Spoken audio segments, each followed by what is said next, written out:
Students, ये जो previous lecture हमारा उसमें ये ब्लॉक्स रह गए तो वो एक दफ़ा पढ़ लेते हैं तब हम पे और उससे फिर नेक्स्ट टॉपिक शुरू करते हैं कि carnivorous plants have evolved mechanism for trapping and digesting small animals.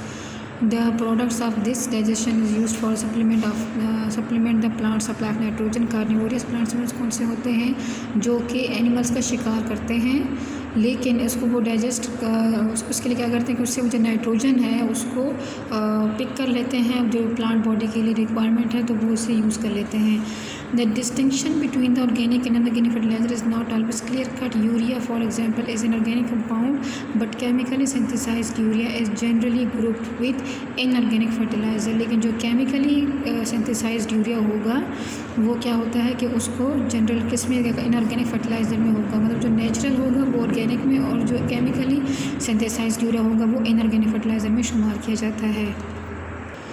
If we supply organic and inorganic fertilizer to a plant, which one will be the first available to the plant for uptake? हम पहले पढ़ चुके हैं कि inorganic जो fertiliser होते हैं वो रेडिली अवेलेबल होंगे, जबकि जो ऑर्गेनिक फर्टिलाइज़र होते हैं वो उनके ब्रेकडाउन बहुत स्लो प्रोसेस होता है. नेक्स्ट हमारा टॉपिक है न्यूट्रिशन इन ह्यूमंस. तो आगे देखिए, we know that the nutrition in animals occur in 5 phases, namely ingestion, digestion, absorption, assimilation and defecation. तो इंजेक्शन क्या है? The process of taking in food, यानी फूड का खाना लेना और खाना मुँह में डालने तक है. Digestion, the process of breaking up complex substances into simpler substances.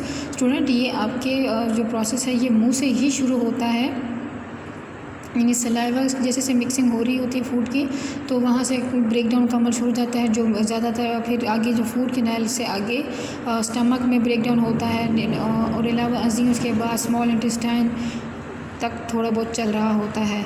तो एब्जॉर्प्शन क्या है? Diffusion of the digested food into the blood and lymph. तो लिम्फ क्या होता है? ये तरह का वाइट कलर का टिश्यू फ्लूइड होता है. एसिमिलेशन, कन्वर्जन ऑफ और incorporation of observed simple food into complex substances constituting the body.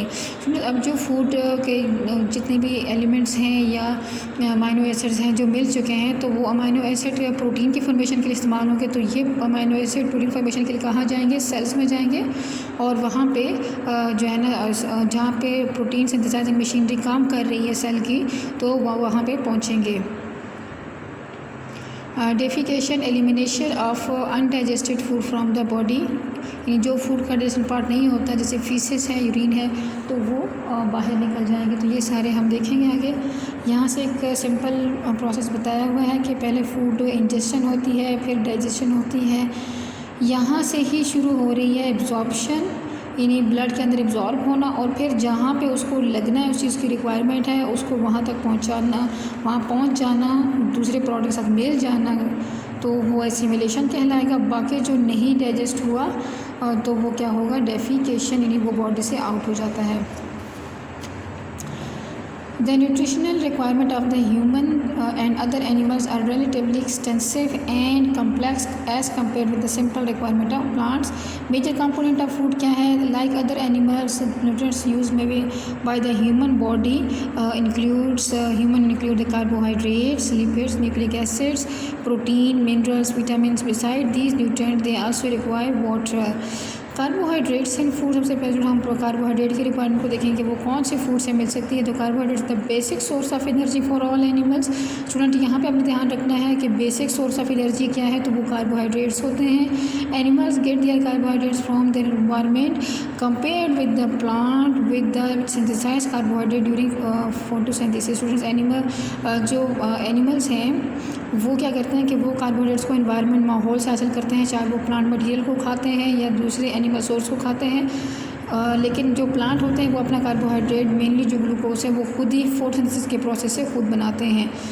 Carbohydrates requires less water for their digestion. About half to 2/3 of the total calorie every animal consume daily are from carbohydrates. Glucose is the carbohydrate most often used is as an energy source. It is metabolized during cellular respiration and part of the energy is used to synthesize ATP, adenosine triphosphate. Student, calorie क्या है? Calorie is a unit of energy. Student यहाँ पे एक block इसका पढ़ लेते हैं साथ साथ। Carbohydrates are the most common source of energy, हम पहले पढ़ चुके हैं। Proteins and lipids are vital building components for body but they can also be used for energy. Student हमारी बॉडी सबसे पहले ब्रेकडाउन के लिए कार्बोहाइड्रेट्स को ही चुनते हैं, उसके बाद अगर इनकी अवेलेबिलिटी कम हो जाए तो फिर प्रोटीन और लिपिड्स जितने भी दीगर ये हमारे पास न्यूट्रिएंट्स दिए हुए जो कंपोनेंट्स दिए हैं फूड के, तो इनको ब्रेकडाउन के थ्रू भी एनर्जी इनसे भी रिलीज़ करवा दी जाती है। इस ब्लॉग कहते हैं कि one on the nutritional label of the packaged food the word calorie is the, यानी जो कोई भी आप फूड पैकेजिंग लिखते हैं तो उसमें कैलोरीज आपने मेंशन होती हैं, तो ये जो कैलोरी जो कैपिटल सी के साथ लिखा होता है is equal two kilo calories. Kilo calories का क्या मतलब होता है कि इसमें इतनी, जब इसको इस्तेमाल होगा तो इसमें इतनी हीट होगी कि 1 किलोग्राम ऑफ वाटर को इससे का जो टेम्परेचर होगा वो 1 डिग्री सेंटीग्रेड तक इंक्रीज़ किया जा सकता है, यानी इतनी हीट है कि वो 1 किलोग्राम ऑफ वाटर के टेम्परेचर में 1 डिग्री सेंटीग्रेड का चेंज ला सकता है। आगे है lipids. The lipids present in food are composed of the fatty acids bonded to glycerol. The fatty acids of lipids may be saturated और अनसेचुरेटेड। स्टूडेंट सैचुरेटेड क्या होता है? जिसमें containing the greater possible number of hydrogen atoms. Hydrogen atoms यानी कि इनमें carbon carbon single bonding होती है, जिसकी वजह से ज़्यादा हाइड्रोजन जो है वो कार्बन चेन के साथ बॉन्डेड होते हैं। और अनसैचुरेटेड वो होते हैं या तो कार्बन के दरमियान डबल बॉन्ड होगा या ट्रिपल बॉन्ड होगा। Saturated fatty acids have all of their carbon atom bonded to hydrogen atoms, whereas the unsaturated fatty acids have some of their carbon atoms double bonded in place of the hydrogen atom. Generally, the lipids containing the saturated fatty acids are solid at room temperature. तो जो lipids जो saturated होते हैं वो room temperature पे solid होते हैं। The lipids containing unsaturated fatty acids are liquid at room temperature. For example, butter contain nearly 70% saturated and 30% unsaturated fatty acids. Sunflower oil, on the other hand, contains nearly 75% unsaturated fatty acids.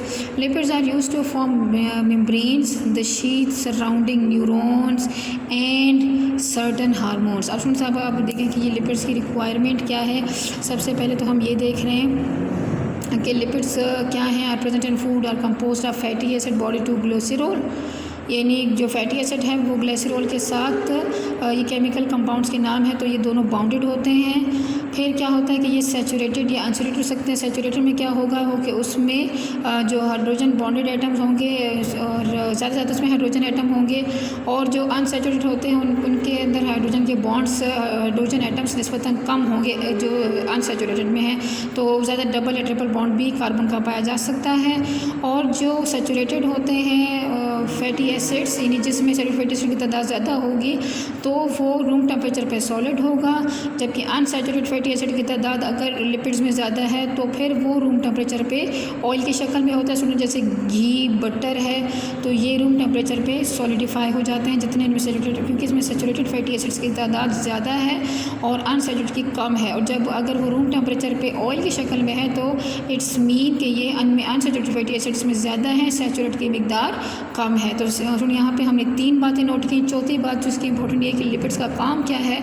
Lipids are used to form membranes, जो cell membranes बनाने के लिए, या mitochondria की membranes हैं, sheath surrounding the neurons and certain hormones. Lipids are also extremely useful energy sources. 1 gram of lipids contain 9 kilo calories. उनसे आप इसकी अहमियत देख सकते हैं कि यहाँ पे इसने कितनी एनर्जी प्रोवाइड की कि अगर 1 ग्राम ऑफ लिपिड दरकार होगा तो 9 किलो कैलोरीज जो हैं वो इससे रिलीज़ हो सकती हैं, जो एनर्जी का एक बहुत बड़ा पैकेट होगा।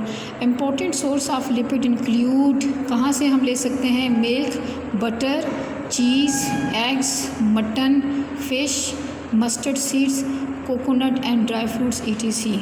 स्टूडेंट्स आज का टॉपिक इतना ही, कल इंशाल्लाह हम इसे नेक्स्ट करेंगे। अल्लाह हाफिज़।